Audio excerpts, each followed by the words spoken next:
Found itself in somber mourning on yesterday because Different Strokes found its last episode from 1976 until 1988. Continuous as a successful series, Different Strokes was a lamplight for why it is that we've assembled in this room. The reason why it is that we assemble is because we remember what that show really subliminally suggested.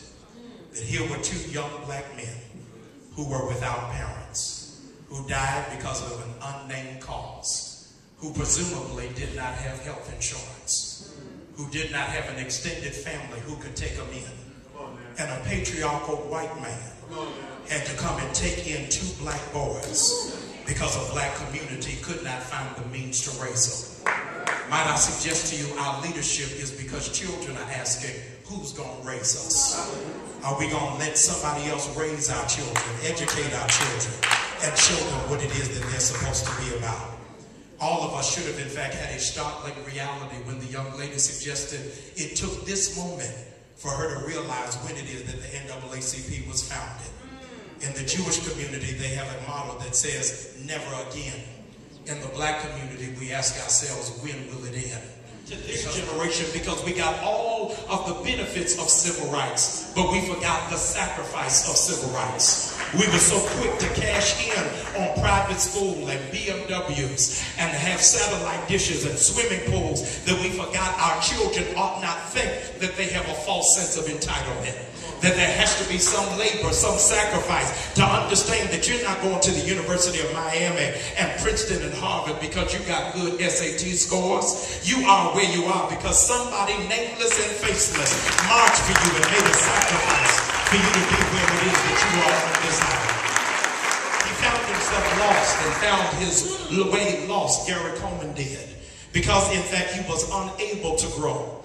Gary Coleman had a degenerative kidney disease. And as a consequence, he was unable to pass his toxins. So there was, in fact, waste still trapped in his body. And because waste was trapped in his body, he could not, in fact, find the effulgence of his potential. How many young people are, in fact, doubled over with anger, rage, and pain because they got some stuff in them that we forgot to get out of? How many young people are mad because they can't find their father?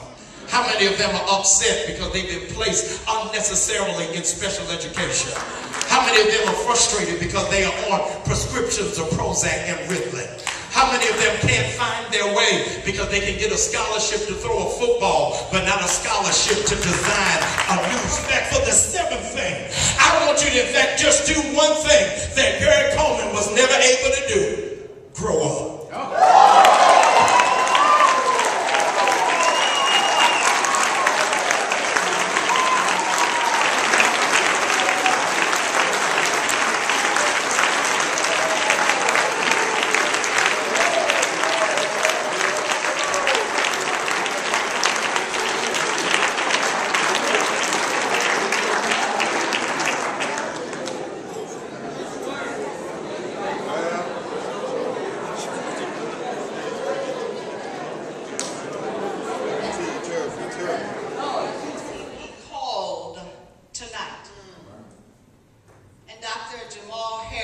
Bryant, answer. He answered. Are we going to grow up? Doc, I love you. And on behalf of the nation's oldest and largest civil rights organizations, we present to you this history. A history that I know, you love, and you live every day of your life. Thank you so much for who you are and your testimony of faith and what leadership in the NAACP can do. Thank you, and God